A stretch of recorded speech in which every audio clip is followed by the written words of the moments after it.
오늘은 거룩한 주일입니다. 다 함께 찬양하며 주일 예배를 드리겠습니다.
너희 의인들아 여호와를 즐거워하라.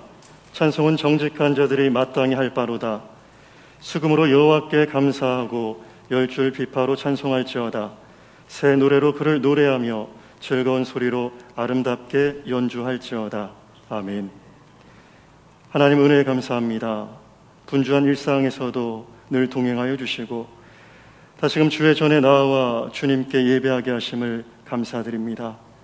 이 예배가 성령이 역사하시는 예배, 기쁨이 충만한 예배, 주님 홀로 영광 받으시는 귀한 예배 되도록 인도하여 주시옵소서. 예수님의 이름으로 간절히 기도드립니다. 아멘.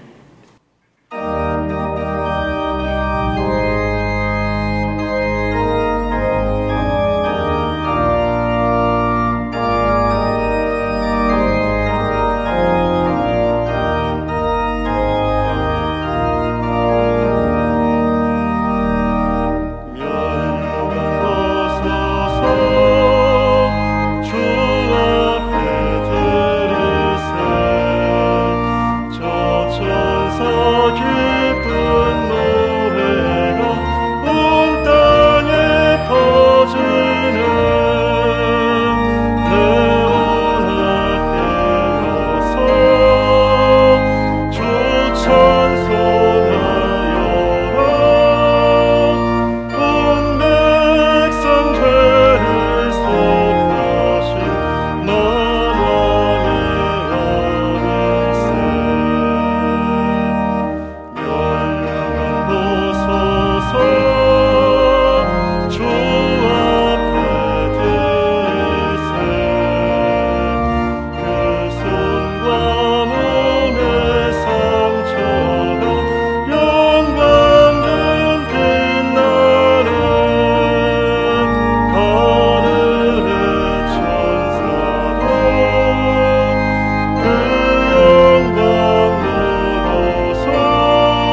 나는 전능하신 아버지 하나님, 천지의 창조주를 믿습니다. 나는 그의 유일하신 아들, 우리 주 예수 그리스도를 믿습니다. 그는 성령으로 잉태되어 동정녀 마리아에게 선하시고 본도 빌라도에게 고난을 받아 십자가에 못 박혀 죽으시고 장사된 지 사흘 만에 죽은 자 가운데서 다시 살아나셨으며 하늘에 오르시어 전능하신 아버지 하나님 우편에 앉아 계시다가 거기로부터 살아있는 자와 죽은 자를 심판하러 오십니다. 나는 성령을 믿으며 거룩한 공교회와 성도의 교제와 죄를 용서받는 것과 몸의 부활과 영생을 믿습니다. 아멘.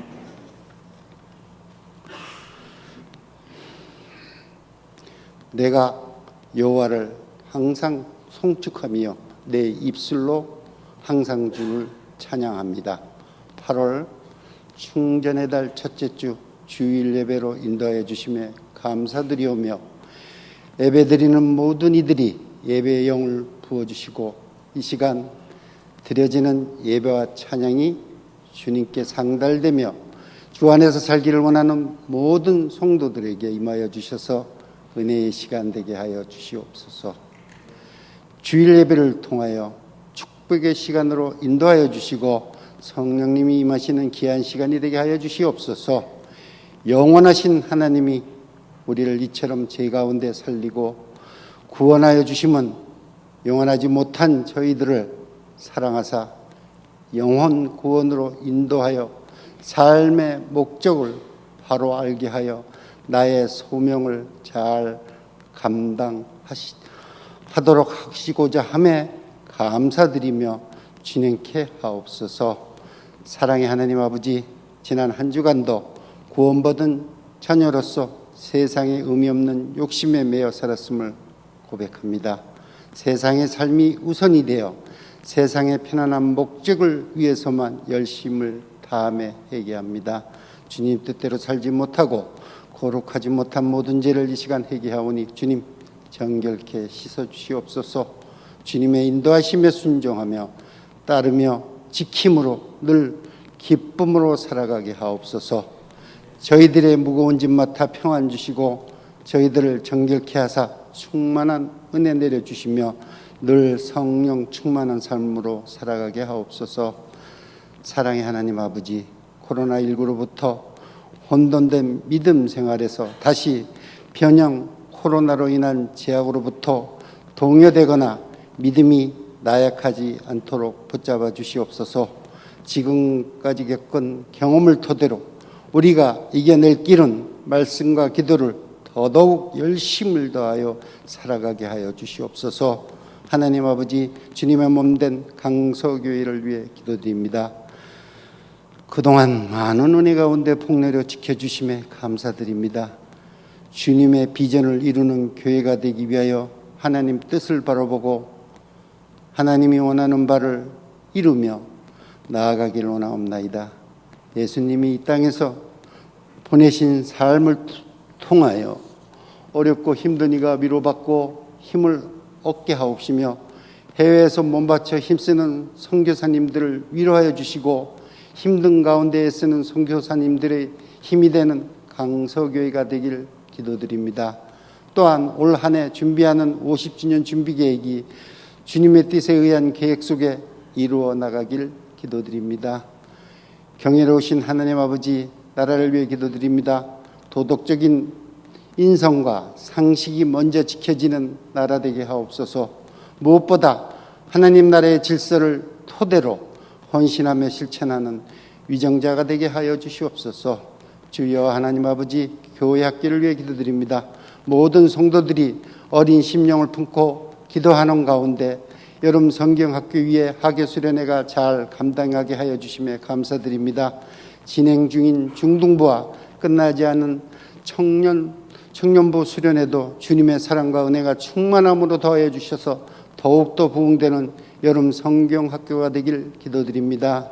사랑의 주님, 질병과 어렵고 힘든 이들을 기억하사 속히 나음의 은총과 평안함을 주시오며 기도드리는 기도 제목 연락하시어 응답 내려주시옵고 힘들고 어려울수록 더욱더 강건해지는 은혜 내려 주시옵기를 간절히 기도드립니다.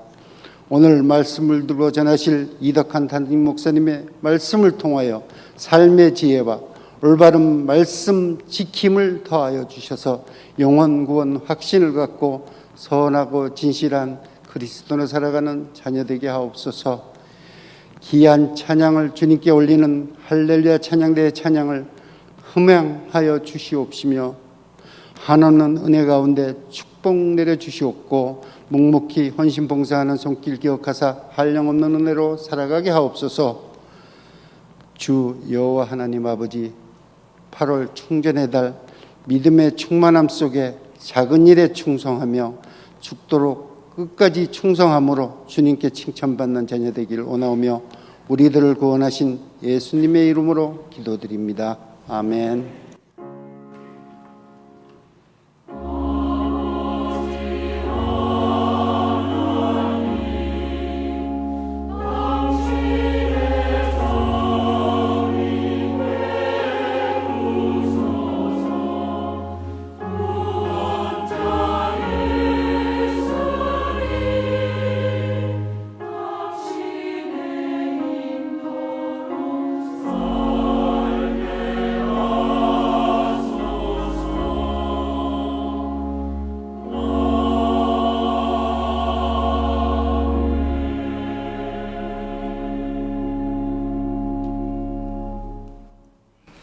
오늘 우리 교회에서 파송한 선교사님 세 가정께서 3부 예배에 참석하셨습니다. 곽여경 선교사님 가정과 배신찬 선교사님 가정, 이성국 선교사님 가정 잠시 자리에서 일어나 주기 바랍니다. 더불어 오늘 3부 예배에 등록하신 세 가족을 소개하겠습니다. 이름이 호명되면 자리에서 일어나 주기 바랍니다. 성령이 권사님께서 인도하신 이인자 집사님 잠시 자리에서 일어나 주기 바랍니다. 예, 모든 분들 박수로 환영하며 축복하겠습니다. 예, 모두 자리에 앉아주시기 바랍니다. 새 가족은 예배 후에 새 가족실에서 뵙겠습니다. 교회 소식을 말씀드립니다. 오늘 오후 예배는 우리 교회가 파송한 선교사님들의 선교 보고가 있겠습니다. 중등부 여름 수련회가 어제부터 오늘까지 베델 예배실에서 있습니다. 많은 관심과 기도 부탁드립니다. 알림입니다. 임명되신 분들이 있습니다. 주보를 참고해 주시기 바랍니다. 여전도의 전국연합회 수련회가 15일 오전 10시 신길교회에서 있습니다. 이번 주간은 저와 김춘학 목사님이 휴가를 다녀옵니다. 교우 소식입니다. 406구역 김철기 명예권사님과 신정희 권사님께서 자녀에 감사하시며 아름다운 화분을 헌물하셨습니다. 출산한 가정이 있습니다. 주보를 참고해 주시고 축하해 주시기 바랍니다. 324구역 박진석 안수집사님의 부친께서 2일 화요일에 소천하셨습니다. 윤정혜 권사님의 시아버님 되십니다. 장례를 은혜 중에 마치셨습니다. 계속해서 이 가정을 위해 기도해 주시기 바랍니다. 이 시간 찬송 302장 부르시면서 봉헌하시겠습니다.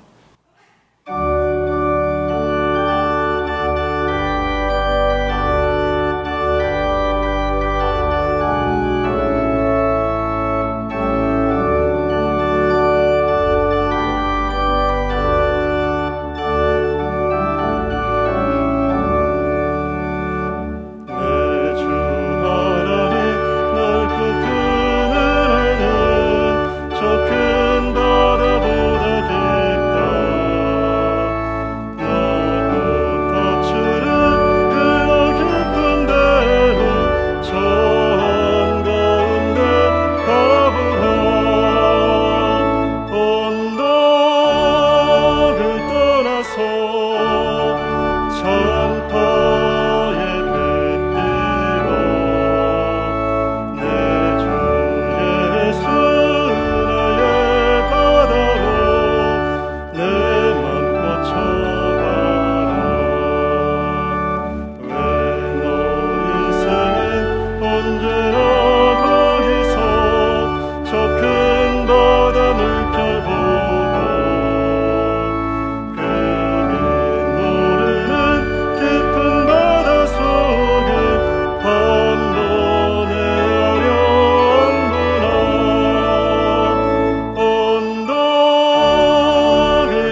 우리를 구원하사 자녀 삼아주시고 한결같은 사랑으로 이끌어주시는 하나님의 은혜 진심으로 감사를 드립니다. 무더위 속에서도 코로나 속에서도 저희들을 지켜주셨고 오늘 복되고 거룩한 주일을 허락하사 하나님께 예배케 하시니 고맙습니다. 하나님의 사랑의 바다는, 은혜의 바다는 넓고 깊지만 우리가 우리의 환경과 우리의 처지에 발목 잡혀 그 바다로 달려가지 못함을 용서하여 주옵소서. 코로나라고 하는 것들이, 그리고 우리의 지금의 처지라고 하는 것이 우리를 이곳에 머물게 하고 하나님의 더 큰 은혜의 바다로, 하나님의 더 큰 사랑의 바다로 나아가지 못하게 함을 부끄러워하오니 하나님, 우리를 용서하시고 우리에게 믿음 주사 하나님의 넓은 품으로 그 은혜의 바다로 달려가게 하옵소서. 오늘 우리가 드리는 예배 순서를 통하여 하나님의 임재를 느끼게 하시고 하나님의 놀라운 은혜를 경험하는 복된 시간이 되게 하시옵소서. 오늘 우리가 하나님의 은혜에 감사하며 준비한 예물을 주께 봉헌하오니 받으시옵소서. 주일헌금을 드립니다. 감사 예물을 바칩니다. 하나님 받으시옵소서. 그리고 드린 손길들을 복되게 하사 평강의 은혜로, 강건의 은혜로, 그리고 특별히 은혜의 바다로 깊이 갈 수 있도록 도와주옵소서. 하나님, 10의 1조를 봉헌하는 가정들이 있습니다. 연락하시옵소서. 그리고 그 가정 위에 복을 주사 기도가 응답되며 건강하며 형통하며 평안하며 자녀들의 앞길이 열리는 복으로 채워주옵소서. 구제헌금, 장학헌금, 국내외 선교헌금을 드립니다. 다음 세대를 위해서, 어려운 이웃들을 위해서, 그리고 농어촌 미자립교회, 개척교회, 그리고 기독교 기관 선교사님들을 위해서 드리는 예물이오니 하나님 보내시고 쓰실 때에 하나님의 영광 드러나며 하나님의 역사의 밑거름이 되게 하시옵소서. 소원헌금을 드리는 마음들을 기억하사 그 기도에 응답하여 주시고 오늘 꽃꽂이 예물을 드리는 권사님을 축복하사 가족 모두가 영육간의 복을 받되 특별히 자녀들의 앞길이 열리도록 도와주옵소서. 하나님, 이 나라의 민족을 불쌍히 여겨 주옵소서. 불쌍히 여겨 주옵소서. 주변 열강 속에 때로는 어찌할 바를 모르며 하나님의 공의와 하나님의 가치를 실현하지 못하는 이 나라를 긍휼히 여기사 하나님 붙잡아 주시고 도와주시어서 정치, 경제, 사회, 문화, 교육, 남북관계, 외교 모든 것들을 하나님이 주관하사 일어서게 하시고 그리고 하나님의 공의가 강물처럼 흐르는 복된 나라가 되도록 하나님이 만들어 주옵소서. 하나님, 우리 교회를 통해서 더 많은 영혼들을 구원시켜 주시고 정말 이 교회를 통해서 하나님의 은혜를 경험하며 하나님이 주시는 위로와 치유와 새 힘을 얻는 교회 되게 하옵소서.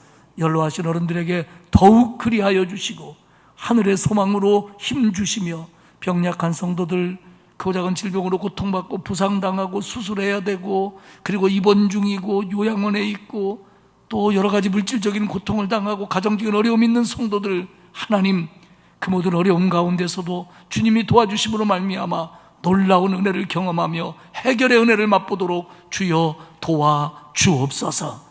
우리의 자녀들을 복되게 길러주시고 교회 학교 아이들에게 말씀으로 양육시켜 주시며 그리스도 안에서 바른 꿈을 꾸며 성장해 나가도록 자녀들을 축복하옵소서.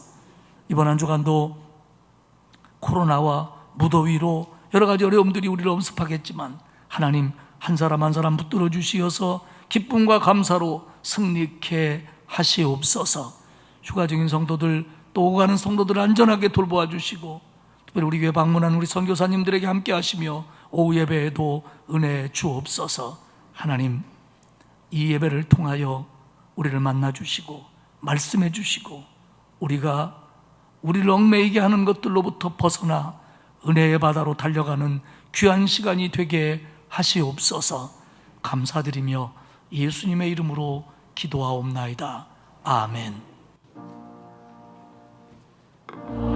하나님 받으소서.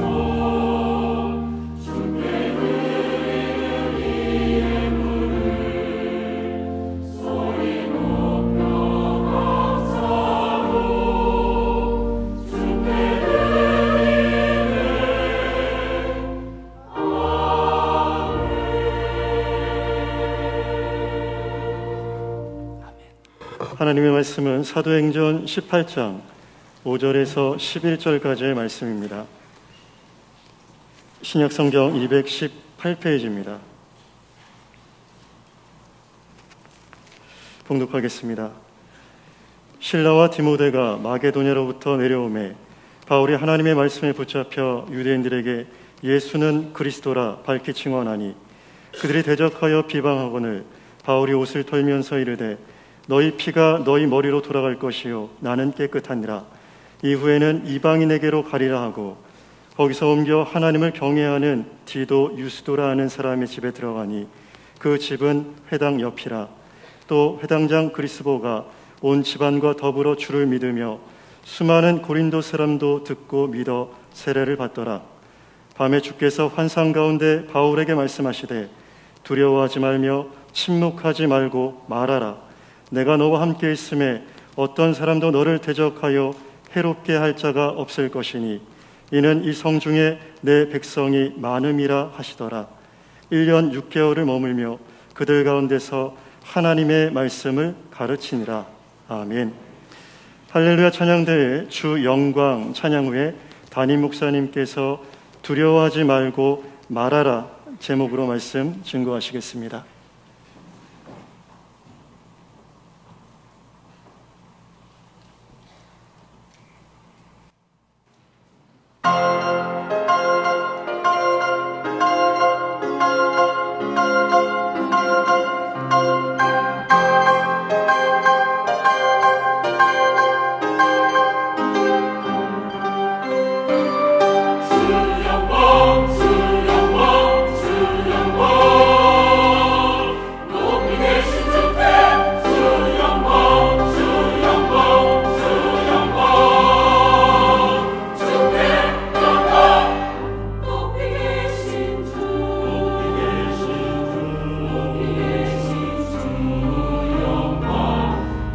그 위에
말씀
은혜스러운 찬양 고맙습니다.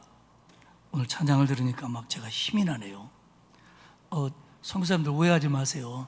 맨날 이렇게 잘해요. 오늘만 뭐 특별히 준비한 거 아닙니다. 예. 날씨가 정말 덥지요. 날씨가 덥지만 하나님께서 우리를 지켜주셔서 우리 모두에게 건강과 평안 주실 줄 믿습니다. 광고 드린 것처럼 오늘 우리가 파송한 세 분의 선교사님 가정이 안식년을 맞이해서 한국에 들어왔습니다. 물론 저분들 사역 때문에 뭐 1년을 편안하게 쉬실 수 있는 건 아니고요. 형편에 따라 조금씩 쉬시는데 오늘은 특별히 오후에 우리 교회에서 선교 보고를 하실 예정입니다. 참석하셔서 또 들으시고 기도 제목도 나누시고 또 은혜도 받고 격려하는 시간 되시기를 바랍니다. 오늘은 사도행전 18장의 말씀을 나눌 텐데요. 사도행전 18장은 바울의 2차 전도 여행 가운데 하이라이트라고 할 수 있는, 그리고 1, 2, 3차 전도 여행을 통틀어서도 가장 중요한 지역 중에 하나인 고린도 전도에 관한 기록입니다. 바울은 이 지역에서 1년 반을 선교를 합니다. 그 결과로 큰 교회가 세워지고요. 오늘도 우리 성경에 남아있는 그 교회에 써보낸 고린도 전서, 후서를 기록을 합니다. 그만큼 고린도 전도는 비중 있고 중요한 위치에 있습니다. 고린도는 당시 로마의 속주였던 아가야 지역의 수도입니다. 우리가 지난 시간에 봤던 지금 그리스의 수도인 아테네를 포함하는 아가야 지역의 수도가 고린도였습니다. 그러니까 이 당시에는 고린도가 아테네보다 컸다는 얘기입니다. 오늘의 그리스 남쪽 필레폰네소스라고 하는 반도, 그 길목에 들어있는 도시가 고린도입니다.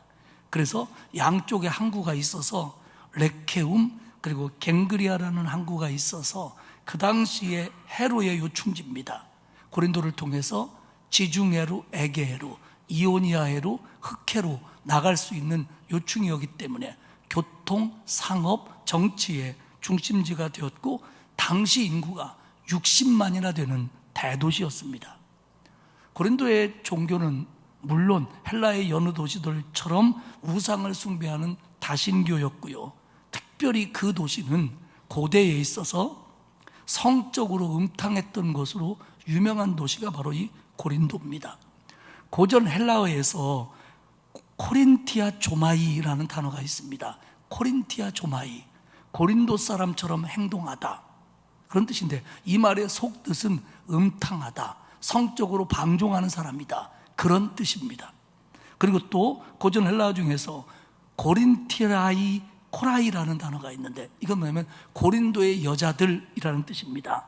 이 뜻의 속뜻은 창녀 같다, 음란하다, 이런 뜻입니다. 그만큼 성적으로 타락했던 도시가 고린도였고 그 대신 돈은 많았고 도시는 컸고 무역과 상업과 이런 것들 때문에 뜨내기가 많은 그런 도시였습니다. 바울이 아덴을 떠나 고린도로 갈 때의 그 심정을 훗날 고린도전서 2장 3절에서 밝히고 있습니다. 이렇게 말합니다. 내가 너희 가운데 거할 때에 약하고 두려워하여 심히 떨었노라. 고린도에 오기 전까지 수많은 도시에서 복음을 전하며 반대를 당했습니다. 핍박을 받았습니다. 감옥에 갇히기도 했습니다. 죽을 고비도 넘겼습니다. 그랬던 바울이 고린도에 들어올 때는, 고린도에 들어와서는 나는 대단히 두렵고 떨고 염려가 많았다, 이렇게 표현을 합니다. 물론 고린도에 오기 전에 바로 있었던 아덴, 그 철학적인 아덴 도시에서 했던 일들, 그리고 거기서 많이 얻지 못한 성과들이 사도 바울을 무겁게 했을 테지만 그것보다는 지금까지 말씀드린 것처럼 이렇게 정신적으로 어둡고 우상숭배가 가득하고 그러면서도 음탕하고 그러면서도 교만한 이 고린도에 들어올 때, 들어와서 바울은 상당히 긴장했고 두려운 마음이 있었고 힘들었다는 겁니다. 고린도에 많은 신들이 있는데 고린도 사람들이 제일 좋아하는 신이 사랑의 여신이라는 아프로디테였습니다. 그런데 아프로디테 신전에는 그 신을 섬기는 여사제들이 당시에 1000명이 넘었다고 그럽니다. 근데 이 여사제들이 낮에는 아프로디테를 섬기고 밤에는 거리에 나가 몸을 팔았다고 그럽니다. 어떻게 아무리 우상 종교지만 신전에서 일하는 여자들이 그럴 수 있냐라고 우리는 의아심을 갖지만 그 당시의 종교라는 게, 그 당시의 우상 숭배라는 게 이 정도 수준이었습니다. 그런 도시에 가서 복음을 전한다는 게 바울에게는 너무 중압감으로 다가왔다는 겁니다. 자, 오늘 18장 전체를 보겠는데요, 맨 먼저는 고린도 전도에 대해서 살펴보도록 하겠습니다. 바울이 아덴을 떠나 고린도에 갔을 때 하나님께서는 한 부부를 만나게 해줍니다. 아굴라와 브리스길라 부부지요. 근데 2절에 보면 아굴라라는 본도에서 난 유대인 한 사람을 만나니 글라우디오가 모든 유대인을 명하여 노마에서 떠나라 한 고로 그가 그 안에 브리스길라와 함께 이달리아로부터 새로 온지라 바울이 그들에게 가매. 아굴라와 브리스길라 부부, 계속해서 바울 서신에 등장하는 인물입니다. 아굴라가 남편인데 소아시아의 북쪽에 있는 본도 지역에서 태어난 디아스포라 유대인입니다. 그런데 이 사람은 노마의 글라우디오 황제가 모든 유대인은 노마에서 떠나라 라고 하는, 노마 제국이 아니라 노마 제국의 수도인 노마에서 모든 유대인은 떠나라 라고 하는 추방령이 내려졌기 때문에 그 추방령에 의해서 고린도로 온 사람이다, 이렇게 열거를 합니다. 이 글라우디오의 유대인 추방령은 역사적으로 서기 49년에 있었습니다. 그 이유는 노마의 역사학자 스웨니 토니우스의 글에 의하면, 이 글은 지금도 남아 있습니다. 그 글에 의하면 노마 내에서 유대인의 마찰과 소동이 있으니까 황제가 그 꼴 보기 싫어서 노마 안에 사는 유대인들은 다 나가라 라고 하는 칙령을 내렸다는 겁니다. 그렇게 된 이유는 뭐냐면, 노마 내에 예수 그리스도를 믿는 그리스도인 유대인과 그리스도를 믿지 않는 유대교 유대인들이 노마 내에서 전도를 하는 과정에서, 막는 과정에서 시비가 잦았고 그것으로 인해서 노마 시내가 시끄럽다는 겁니다. 그러면 우리는 한번 여기서 생각해 볼 필요가 있습니다. 지금 노마는 사도행전에 의하면 사도 바울이나 그리고 걸직한 선교사들이 아직 들어가기 전입니다. 사도 바울은 3차 전도행을 끝나고 예루살렘에서 체포되어 가이사라를 거쳐 죄인의 몸이 되어서 그때 노마로 들어갑니다. 그러면 바울이 노마에 들어가기 전에 이미 노마 교회는 존재합니다. 그래서 바울이 노마에 가서 복음을 전하려는 마음을 가지고 노마 교인들과 신앙적인 하나가 되기 위해서 써보낸 편지가 노마서입니다. 그러면 이들은 어떻게 예수를 믿게 됐냐? 사도행전 2장에 보면 120명의 성도가 열심히 기도하고 성령이 강림하여 방언을 말할 때, 그때 예루살렘을 방문했던 많은 사람들이 아니 저들이 어떻게 우리말을 할까라고 이야기할 때 여러 지역의 사람들이 나오는데 그때 노마에서 온 사람들도 있었다라고 열거합니다. 그러니까 성령 강림 때뿐만 아니라 그 후에 여러 절기들과 일들을 통해서 노마에 살던 유대인들이 예루살렘을 방문했고 예루살렘에서 전도를 받아 그들이 예수를 구주로 믿었고 그들이 돌아와 또 다른 유대인들을 전도했다는 겁니다. 이런 과정에서 노마 내에서 예수를 믿는 그리스도인들과 예수는 그리스도가 아니라고 생각하는 유대인들 사이에 마찰이 있어서 그 당시에 황제였던 글라우디오는 모든 유대인들은 이제 예수를 믿든 안 믿든 간에 노마에서 떠나라 이렇게 명령을 내렸다고 하는 겁니다. 그런데 이 명령으로 유대인들이 노마에서 다 떠난 건 아니고요, 많은 사람들이 떠났고 그때 아굴라 부부와 브리스길라 부부도 노마를 떠나 고린도에 왔다는 겁니다. 그러면 이들과 바울이 어떻게 만나게 됐냐? 3절에 보면 생업이 같음으로 함께 살며 일을 하니 그 생업은 천막을 만드는 것이더라. 그러니까 브리스길라와 아굴라 부부의 직업이 천막을 만드는 일이었다는 겁니다. 이것은 천막을 만드는 일도 되지만 가죽 제조업이라는 뜻도 됩니다. 유대인들은요,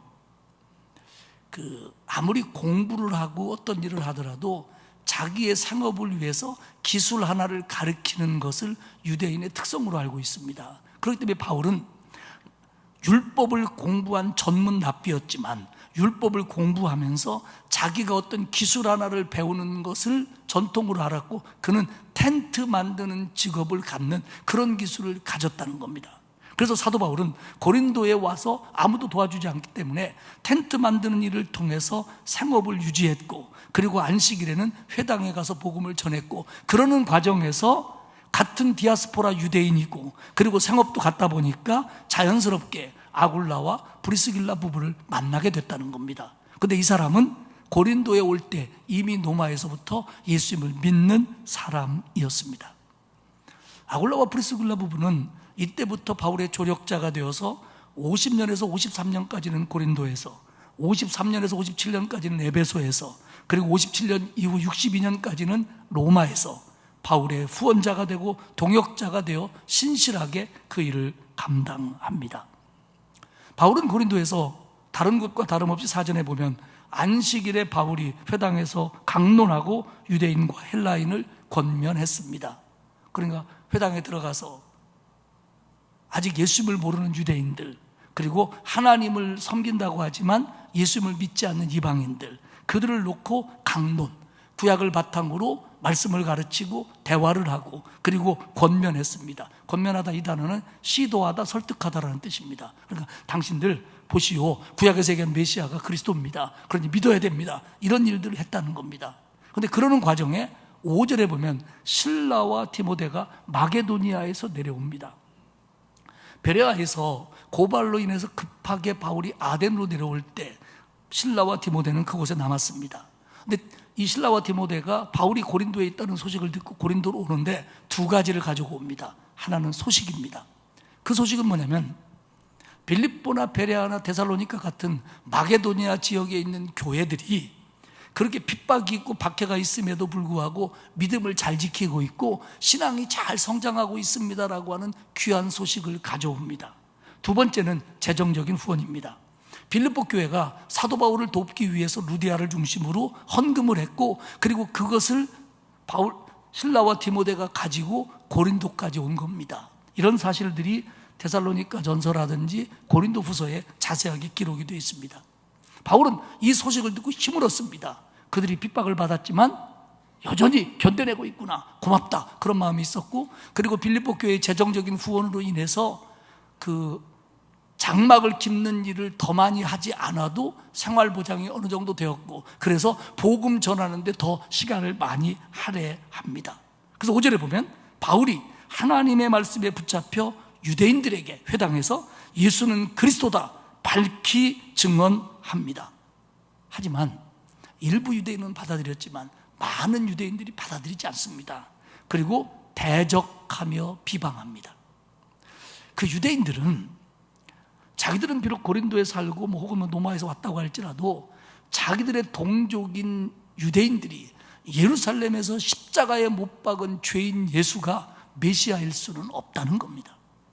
십자가에 달린 사람은 저주를 받아 하나님께 벌을 받은 사람이라 십자가에 달리는 건데, 그 예수가 어떻게 우리가 기다리는 그리스도일 수 있느냐, 그러면서 마음문을 닫아버립니다. 그리고 대적합니다. 여기서 대적은 얼굴을 맞대고 거부하다, 다시 말하면 노골적으로 거부하다는 뜻입니다. 비방했다, 중상하며 욕을 합니다. 그러니까 회당에서 받아들이질 않는 겁니다. 받아들이는 정도가 아니라 사도 바울에게 박해를 하고 노골적으로 비난하고 싸우려고 달려듭니다. 그래서 18장 6절에 보면 바울이 옷을 털면서 이르되 너희 피가 너희 머리로 돌아갈 것이요 나는 깨끗하니라. 이후에는 이방인에게 가리라. 이게 말이 좀 굉장히 싸나운 것처럼 들리는데 이런 뜻이에요. 먼지를 털면서 나 이제 이 회당하고 상관없어. 나 할 만큼 했어. 너희들에게 복음 전했는데 너희들이 믿지 않았으니까 너희들이 믿지 않은 것에 대해서 너희가 책임져야 돼. 나는 이제 너희 말고 다른 고린도 사람들을 위해서 복음을 전할 거야 라고 하는 선언입니다. 하지만 모든 사람들이 다 거부한 건 아니고요, 그 회당에서 나와 디도 유스도라고 하는 집을 거처로 삼습니다. 디도 유스도는 이방인으로 고린도에서 바울이 전도해서 예수를 믿은 사람입니다. 근데 공교롭게도 이게 회당 바로 옆에 있다는 거예요. 그러니까 회당에서 바울의 얘기를 들은 사람들이 반대하는 사람도 있고 믿은 사람도 있고 긴가민가 하는 사람도 있는데 그 옆에서 바울이 전하니까 그 옆에 와서 복음을 받아들이기가 쉬웠다는 겁니다. 그러는 과정에 8절에 보면 회당장 그리스보가 온 집안과 더불어 주를 믿음에 수많은 고린도 사람도 듣고 믿어 세례를 받더라. 회당장, 사실 유대인에 있어서는 종교적으로, 정치적으로, 행정적으로 제일 우두머리격이에요. 그 도시에서 그런 회당장이 바울의 전도를 듣고 성령의 역사로 예수 믿게 된 거예요. 그래서 회당장이 회당에서 나와 바울팀에 합류를 하는 겁니다. 그러다 보니까 이 사람도 믿고 저 사람도 믿고 그렇게 되었다. 그래서 이제는 고린도 전도가 그만큼 활발하게 이루어집니다. 두 번째 얘기는 이런 과정 속에서 고린도에서 바울이 본 환상입니다. 18장 9절과 10절에 보면 밤에 주께서 환상 가운데 바울에게 말씀하시되 두려워하지 말며 침묵하지 말고 말하라. 제가 오늘 설교에서 가장 핵심적으로 생각하는 규절이고 오늘 설교 제목도 여기서 왔습니다. 두려워하지 말며 침묵하지 말고 말하라. 내가 너와 함께 있음에 어떤 사람도 너를 대적하여 해롭게 할 자가 없을 것이니 이는 이 성중에 내 백성이 많음이라 하시더라. 밤에 주님께서 환상 중에 바울을 찾아왔습니다. 이 얘기는 바울이 자는데 꿈속에서 주님이 환상으로 나타났다는 겁니다. 그러면서 첫 번째 말씀이 두려워하지 말라입니다. 고린도에서 유대인들을 중심으로 너를 대적하는 거 안다, 비방하는 거 안다, 박해하는 사람들이 많은 거 안다. 그런데 두려워하지 말라. 그리고 침묵하지 말고 말해라. 너 고린도에서 그런 사람들 때문에 주눅들지 마라, 위축되지 마라. 계속해서 네의 사명 감당해라. 그러면서 세 번째 얘기합니다. 내가 너와 함께 있겠다. 이 주님이, 하나님이 하나님의 백성과 함께 있겠다라는 이 말은 내가 네 옆에 서 있을게 라는 표현이 아니고 내가 너를 적극적으로 도와주겠다라는 표현입니다. 하나님이 내가 너와 함께 하리니, 주님이 내가 너와 함께 하겠다라는 말은 내가 너를 적극적으로 도와주겠다는 겁니다. 그러니까 내가 너를 적극적으로 도와줄 테니까 두려워하지 말고 담대하게 복음을 전하라는 겁니다. 그러면서 네 번째로 너를 대적하여 해롭게 할 자가 없을 것이다. 아무도 너를 해할 자 없다. 걱정하지 말아라. 그러면서 다섯 번째로 이 성에 내 백성이 많음이라. 바울아, 네가 복음을 전해서 예수 믿고 구원받아야 될 백성이, 구원받게 될 백성이 아직 여기 많이 있다. 그러니 너는 네 사명 감당해야 한다. 한번 생각해 봅시다. 바울이요, 다메섹으로 가는 길에서 주님을 만났고 그 다음에 물불 가리지 않고 지금까지 복음을 전해왔습니다. 수없이 맞았고 갇혔고 박해받았고 죽을 고비를 넘겼어요. 그런데 사도 바울이 두려워하지 않았습니다. 그런데 이 고린도에 와서 두려운 마음이 생기는 거예요. 떨렸대요. 바울이 이 정도 표현할 정도라면 굉장히 힘들었다는 얘기입니다. 지금 고린도에서 복음을 전하고 열매는 맺혀가고 있지만 고린도의 상황이 바울을 너무 힘들게 했다는 겁니다. 늘 해왔던 일이지만 힘들었다는 거예요. 근데 그걸 하시고 주님이 나타나셔서 바울의 마음을 만져주시며 걱정하지 말아라, 두려워하지 말아라, 내가 너를 도와주마, 그러니 담대해라, 이렇게 말씀하심으로 사도 바울은 여기서 힘을 얻고 새 힘을 얻어갖고 이후 1년 6개월 동안이나 고린도에서 복음을 담대하게 전합니다.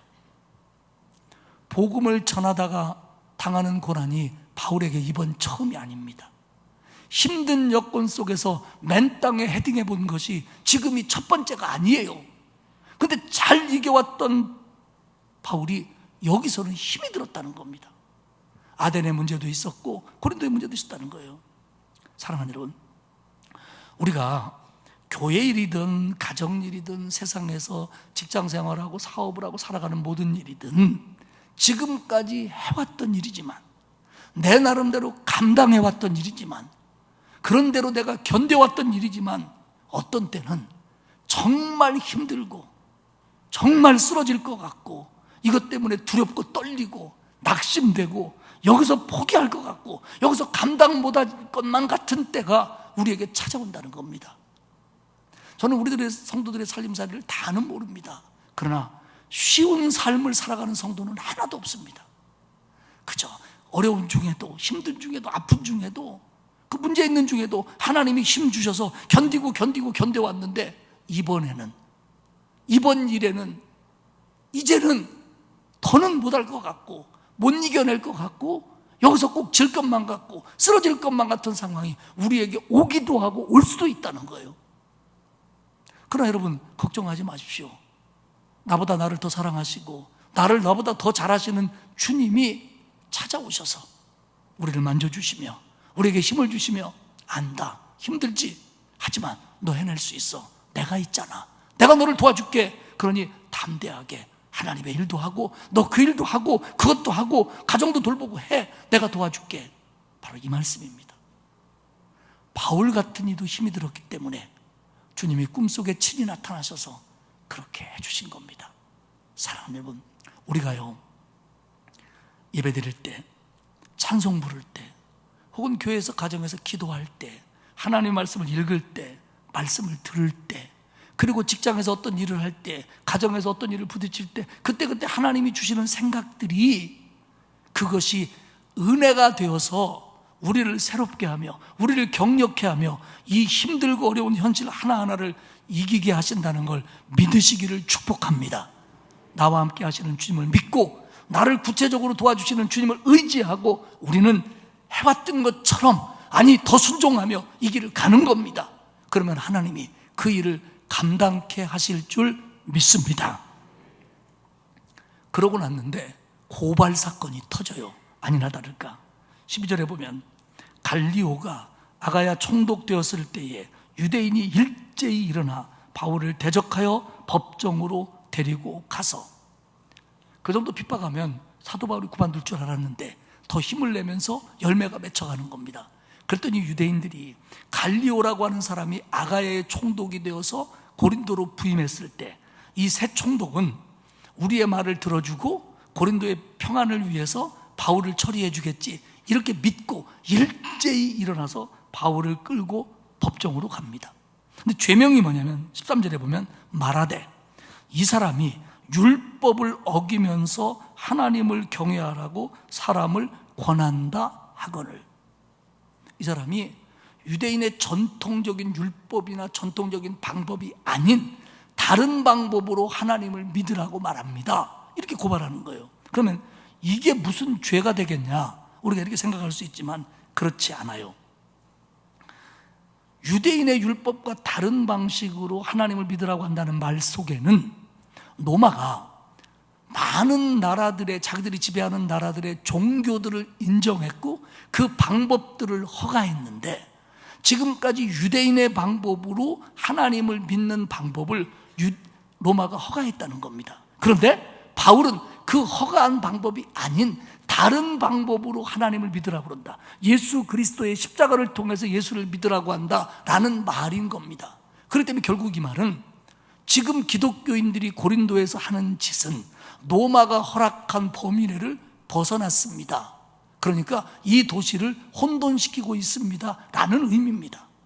그러면 이런 것들은 지금까지 많은 도시들 속에서 먹혀 들어갔어요. 왜냐하면 지역을 다스리는 행정관들의 첫 번째 생각은 자기가 다스리는 지역들이 잠잠하고 조용하고 평안하기만을 바라는 거지요. 그리고 이것을 해치거나 방해하는 사람이 있다면 그에게 벌을 가하고 그를 쫓아내는 것들이 지금까지 그들의 해결 방법이었습니다. 이번에도 이렇게 될 줄 알았죠. 그런데 이 갈리오 총독은 그 얘기를 듣자마자 이렇게 얘기합니다. 잠깐만, 너희들이 얘기하는 것이 부당한 일이라든지 불량한 행동에 관한 거라면 내가 재판을 하겠다. 그런데 15절, 만일 문제가 언어와 명칭과 너희 법에 관한 것이라면 너희가 스스로 처리해라. 나는 이러한 일에 재판장 되기를 원하지 아니하노라 하고. 내가 보니까 이게 로마법에 관계된 일이 아닌 것 같다. 지금 문제가 되는 게 뭐냐면 언어와, 여기서 언어라면 너희들의 가르침, 너희들의 논쟁, 이게 너네 가르침의 문제 아니냐. 그리고 명칭, 뭐 행동이나 어떤 짓을 한 게 아니라 명칭, 예를 들면 뭐 모세, 율법, 예수, 구원, 뭐 이런 문제 아니냐. 그리고 너희 법에 관한 거, 근본적으로 율법에 관한 거 아니냐. 그러니 나는 이 일의 재판장이 되지 않겠다. 나는 이 사건을 기각시키겠다. 그러면서 다루지를 않습니다. 근데 이게 왜 의미가 있냐면요, 지금까지 바울이 이런 일로 고발을 당해서 재판을 받을 때 그 일을 주관한 사람들은요, 별것 아닌 사람들이었어요. 읍장이라든지 조그마한 도시를 다스리는 여러 행정관 중에 한 명이라든지 이런 사람이었는데, 이 갈리오는 아가야라고 하는 굉장히 중요한 로마가 다스리는 속주의 총독입니다. 그리고 이 갈리오가 어떤 사람이냐면, 우리가 세계사나 철학을 공부해 보면 세네카라는 인물이 있습니다. 근데 원래 세네카 1세가 있는데 세네카 1세의 아들이 이 갈리오입니다.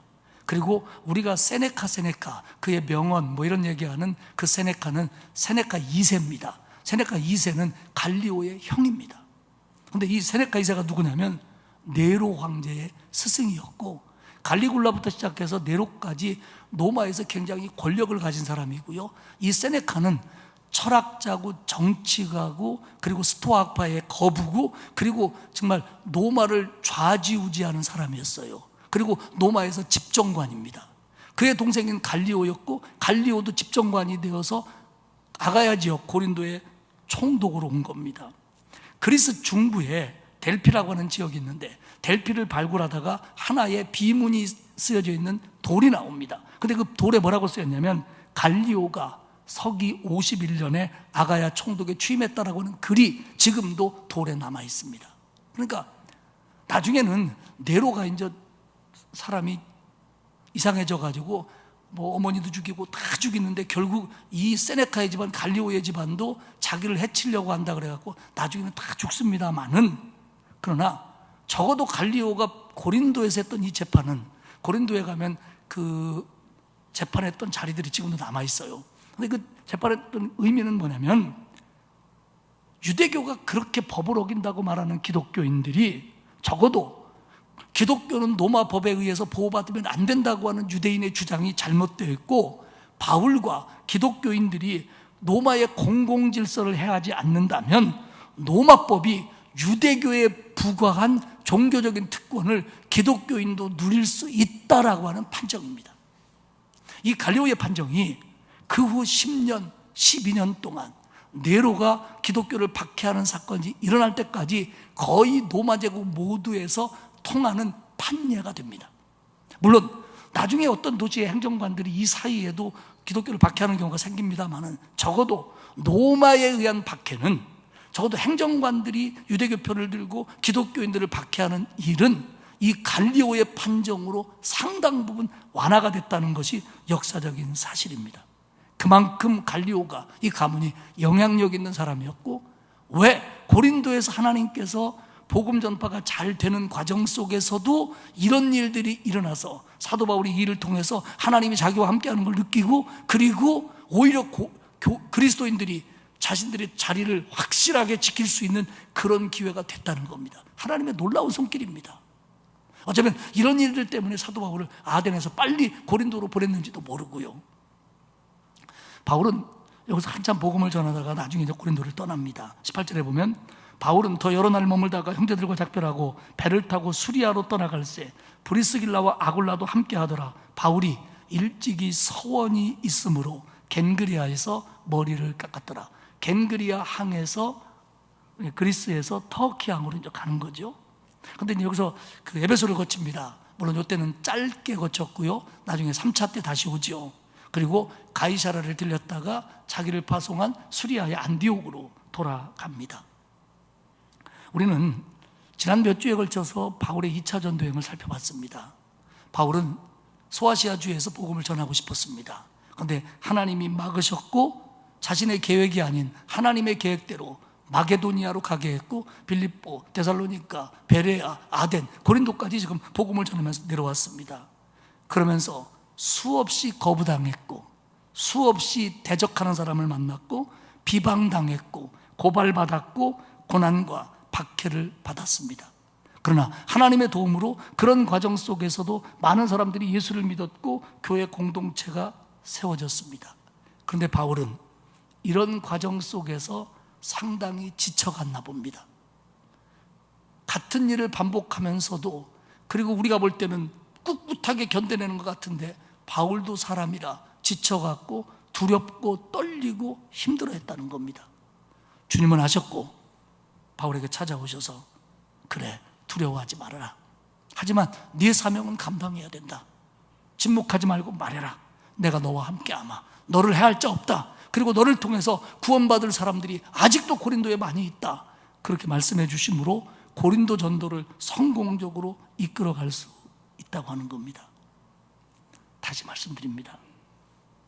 우리 살아가는 거 보면 어제 했던 일 오늘 하고, 지난주에 했던 일 이번 주에 또 하고, 이런 과정을 통하다가 우리는 늙어가고 하나님의 부름을 받습니다.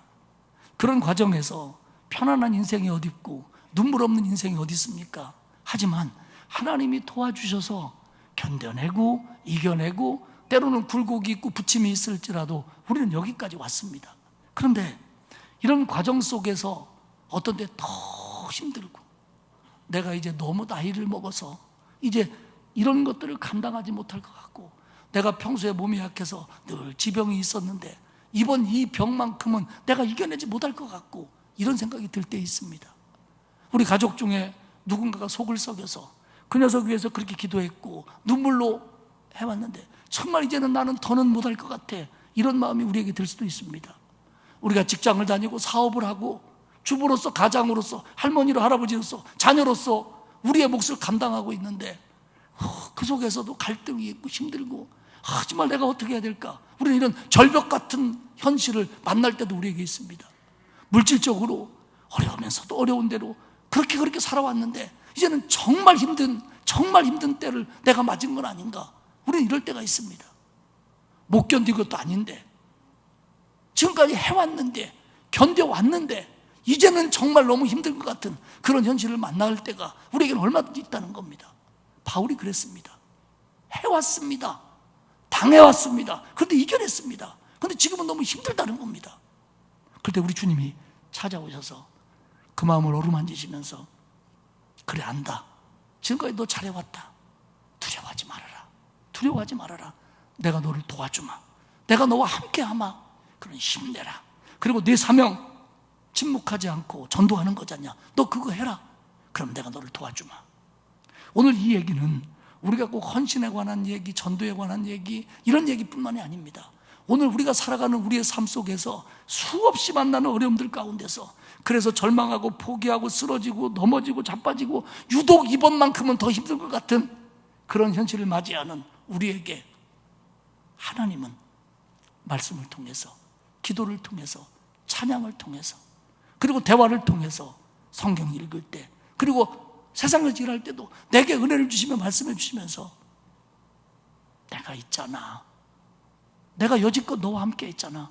앞으로도 너와 함께 할 텐데 걱정하지 마. 두려워하지 마. 너 계속해. 괜찮아. 해. 내가 도와줄게.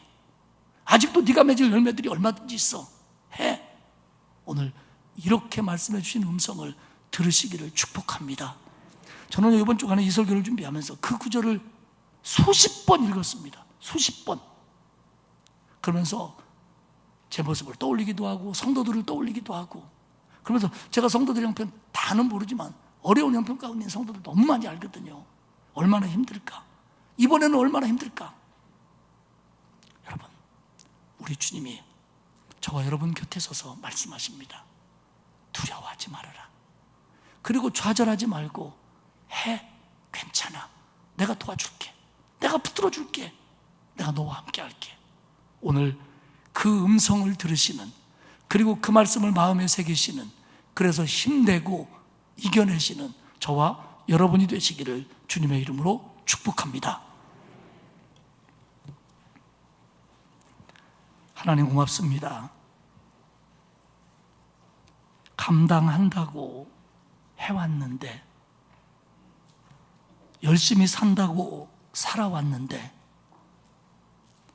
어려움 한두 번 겪은 것도 아니지만 너무 힘들어서 때로는 이번에는 그냥 쓰러질 것 같고, 포기해야 될 것 같고, 그만두어야 될 것 같고, 그런 좌절하는 마음이 우리에게 찾아올 때 우리에게 오셔서 두려워하지 말아라, 담대해라, 용기를 내라, 내가 너를 도와주마, 너를 해할 자 없다, 너 지지 않는다 말씀해 주심으로 다시 힘 얻게 하시니 고맙습니다. 바울 같은 이도 힘들었고 주님이 도와주는 힘으로 이겨낼 수 있었던 것처럼 우리도 연약하오니 하나님 우리를 붙들어 주시고 내 곁에 서셔서 이겨낼 수 있도록 도와주옵소서. 그래서 신앙의 일도, 가정의 일도, 세상의 일도, 내게 당한 모든 일도 하나님의 도움으로, 믿음으로, 기도로, 말씀으로 이겨내는 우리 모두가 될 수 있도록 은혜 베풀어 주옵소서. 감사드리며 예수님의 이름으로 기도합니다. 아멘. 342장 찬송하겠습니다.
우리를 구원하시고 우리 곁에서 나를 항상 도와주시는 나의 주님 예수 그리스도의 은혜와 하나님 아버지의 크고 넓으신 사랑하심과 성령님의 감화감동 위로교통하시는 역사가 연약해서 부족해서 넘어질 것만 같아서 두렵고 떨며 아파하는 나이지만 그래도 우리 주님이 주시는 힘으로 이겨낼 것을 믿는 온 성도들 머리머리 위에와 그 가정과 자녀와 일터 위에와 그리고 우리 교회와 이 나라 위에 이제로부터 영원토록 함께하옵시기를 간절히 축원하옵나이다.